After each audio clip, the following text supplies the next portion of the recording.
भारत की space agency ISRO ने 5 नवंबर 2013 को दोपहर 2:38 पर एक मंगलयान लॉन्च किया। 0 + 1 2 3 लिफ्ट ऑफ नॉर्मल प्रक्षेपण। ये भारत का पहला अंतर्ग्रही मिशन था। इस मार्स मिशन का उद्देश्य था कि मंगल ग्रह के ऑर्बिट में इस मंगलयान को प्रवेश कराना और उसके द्वारा पिक्चर्स क्लिक करना और उसके बारे में जानकारी इकट्ठा करना। ये मार्स मिशन बेसिकली दोस्तों मार्स के ऑर्बिटर पर घूमने वाला था और इसमें इसरो सफल भी हुआ दोस्तों। तो चलो भारत की पहली अंतर्ग्रही मार्स मिशन के बारे में जानते हैं आज की इस वीडियो में।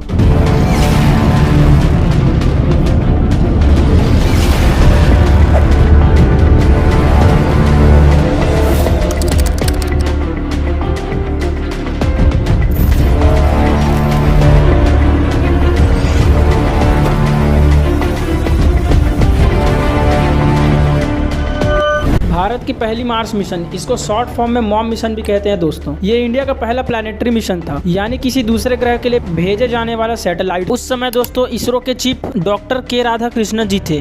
तो चलो बात कर लेते हैं इस मंगलयान में क्या क्या लगा हुआ था, कैसे इसको बनाया गया था। इस मंगलयान में इलेक्ट्रिसिटी के लिए 1.8 मीटर लंबाई वाला और 1.4 मीटर चौड़ाई वाला 3 सौर पैनल्स लगाए गए थे और ये तीनों सौर पैनल्स दोस्तों मिलकर 840 वाट इलेक्ट्रिसिटी जनरेट करती थी। और इसके अलावा इस मंगलयान में दोस्तों MAR 31750 प्रोसेसर और 2 स्टार सेंसर, एक मोटा एनालॉग सन सेंसर लगाया गया था। और इसके अलावा इसमें 4 व्हील्स भी लगाए गए थे और इसी के साथ में एंटीनास भी लगाए गए, जिसमें कई प्रकार के एंटीना मौजूद था, जिसमें low gain antenna, mid gain antenna और हाई गेन एंटीना तीनों शामिल थे। ये एंटीना दोस्तों इसरो से संपर्क बनाए रखने में मदद करता था और पिक्चर्स वगैरह भेजने में भी काफी मदद करता था। उस समय दोस्तों ये किसी को नहीं पता था कैसे विकास हुआ था मार्स का। तो इस मार्स के विकास और इस प्लेनेट के बारे में जानने के लिए इसमें 5 वैज्ञानिक पेलोड्स लगाए गए थे, जिसमें से पहला मार्स कलर कैमरा था। मार्स कलर कैमरा का दोस्तों काम था कि ये मार्स की अच्छी पिक्चरें और हाई क्वालिटी की पिक्चरें क्लिक करेगा और इसरो को भेजेगा। और दूसरा था दोस्तों इसमें थर्मल इंफ्रारेड इमेजिंग स्पेक्ट्रोमीटर और तीसरा मीथेन सेंसर। चौथा दोस्तों इसमें मार्स एक्सफेरिक न्यूट्रल कंपोजिशन एनालाइजर शामिल था और पांचवा दोस्तों इन्होंने लाइमन अल्फा फोटोमीटर लगाया था। इसमें जो मार्स कलर कैमरा लगाया गया था दोस्तों, उसका काम था कि मार्स की अच्छी पिक्चर्स क्लिक करना। और मार्स कलर कैमरा से ये भी उम्मीद लगाया जा रहा था दोस्तों इसरो के द्वारा कि ये कैमरा मार्स में चलने वाली बड़ी धूल की आंधियों को कैप्चर करेगा और इसरो के पास भेजेगा। इस कैमरे को आप इस इमेज में देख सकते हो। और इस मंगलयान का टोटल मास दोस्तों 1337 किलोग्राम का था, जिसमें 850 किलोग्राम का सिर्फ फ्यूल ही भरा हुआ था। जाहिर सी बात है दोस्तों इतनी सारी फ्यूल गया था, क्योंकि रॉकेट में तो फ्यूल का ही सबसे ज्यादा काम होता है, क्योंकि मार्स भी काफी दूर है पृथ्वी से। तो यहाँ तक भेजने के लिए और 6 महीने बिताने के लिए इसमें काफी मात्रा में ईंधन की आवश्यकता थी। यही कारण है कि इसमें इतना सारा फ्यूल डाला गया था। और कोई भी रॉकेट सिस्टम में फ्यूल ही सबसे इंपॉर्टेंट चीज होता है, इसलिए फ्यूल को ही सबसे ज्यादा मात्रा में डाला जाता है। और इस मार्स मिशन को तैयार करने में सिर्फ 450 करोड़ रुपए का ही खर्च आया है, जो काफी कम खर्च में बनाया गया मार्स मिशन है। तो आज के टाइम पर तो दोस्तों 450 करोड़ में एक अच्छी खासी ब्लॉकबस्टर मूवी बनाना लगभग मुश्किल होता है। उसमें भी 600 करोड़ 700 करोड़ रुपए लगते हैं, लेकिन ये तो सिर्फ 450 करोड़ में ही एक मार्स मिशन, वो भी सक्सेसफुल मार्स मिशन इसरो के द्वारा किया गया। और आज के टाइम पे अगर चंद्रयान 3 की कंपैरिजन में देखा जाए तो चंद्रयान 3 में दोस्त 615 करोड़ रुपए का खर्चा आया था दोस्तों, तो इससे भी 200 करोड़ रुपए लगभग कम है। और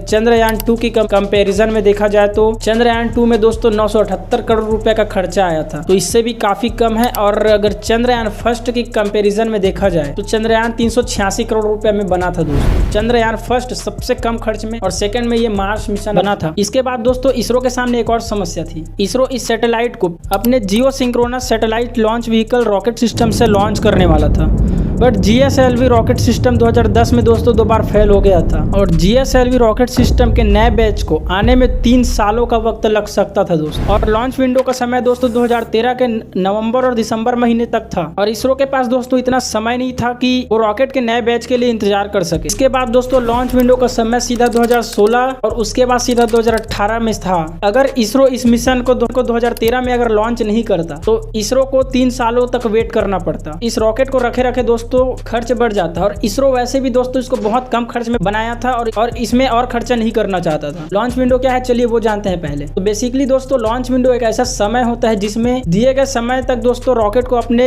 टारगेट तक पहुंचना होता है। इसके लिए दोस्तों साइंटिस्ट काफी कैलकुलेशन करके निकालते हैं और एकदम परफेक्ट उस टाइमिंग पर इस रॉकेट को लॉन्च करते हैं। और दोस्तों लॉन्च विंडो का समय अवधि बहुत कम होता है, ये ज्यादातर कुछ घंटों के लिए होता है या तो कुछ मिनटों के लिए होता है। इसके बाद दोस्तों इसरो ने अपने पोलर सैटेलाइट लॉन्च व्हीकल को इस्तेमाल करने का निर्णय लिया, लेकिन PSLV रॉकेट सिस्टम में इतना पावर नहीं था दोस्तों कि मंगलयान को डायरेक्ट मार्स के ट्रांजेक्टरी में भेज सके। यूं कहे कि अर्थ के ग्रेविटेशनल फोर्स से बाहर भेजने में पर्याप्त शक्तिशाली नहीं था, तो लेकिन इसको अर्थ के ऑर्बिट में स्थापित करने का जरूर इसमें पावर था। तो इसके लिए इसरो ने यह किया कि इसको PSLV से ही लॉन्च करने का निर्णय लिया। फिर जब 5 नवंबर 2013 को दोस्तों सुबह 9:08 पर श्रीहरिकोटा के सतीश धवन से इस रॉकेट सिस्टम को लॉन्च किया गया और लॉन्च करने के बाद दोस्तों इसको अर्थ के ऑर्बिट पर स्थापित कर दिया गया। दोस्तों यह रॉकेट सिस्टम दोस्तों अर्थ का चक्कर लगा रहा था और इस परिक्रमा के दौरान दोस्तों रॉकेट सिस्टम अपने छोटे छोटे थ्रस्टर्स का उपयोग कर रहा था, यानी कि यूं कहे कि रॉकेट में लगे छोटे छोटे इंजन्स का उपयोग कर रहा था दोस्तों। और दोस्तों ये अर्थ का परिक्रमा अंडाकार शेप में कर रहा था और ये 4 हफ्तों तक दोस्तों अर्थ के ऑर्बिट पर घूमता रहा अंडाकार शेप में। और ये जैसे ही इसका स्पीड बढ़ा दोस्तों, स्पीड बढ़ते गया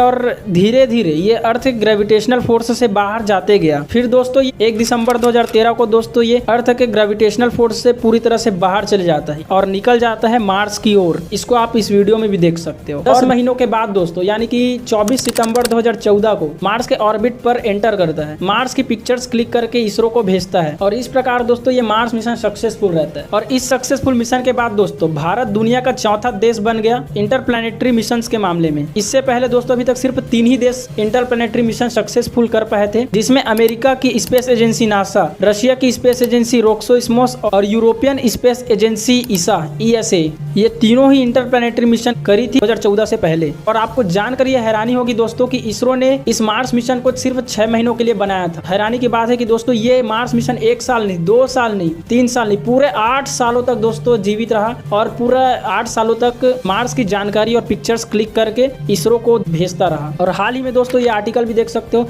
2022 को इसरो का संपर्क इस मार्स मिशन से टूटा। इसमें दोस्तों बेसिकली फ्यूल भी खत्म हो गया और ये मार्स मिशन अपडेट हो गया है। अब बस ये स्पेस में सिर्फ कचरे के रूप में ही है। खैर कुछ भी हो दोस्तों, लेकिन इस मार्स मिशन ने काफी अच्छी मदद की इसरो की और हमारे भारत देश को आगे बढ़ाने में बहुत ही हेल्प करी। तो इस मार्स मिशन के लिए दोस्तों 1 लाइक बनता है। हमारे प्यारे भारत स्पेस एजेंसी इसरो के लिए भी 1 लाइक और 1 सब्सक्राइब तो बनता है दोस्तों। तो ये थी दोस्तों मार्स मिशन की पूरी कहानी। सब्सक्राइब कर देना दोस्तों और आप स्क्रीन पर दिए गए इस वीडियोस को देख सकते हो। मिलते हैं नेक्स्ट वीडियो में दोस्तों, तब तक के लिए बाय बाय। जय हिंद, जय भारत, वंदे मातरम।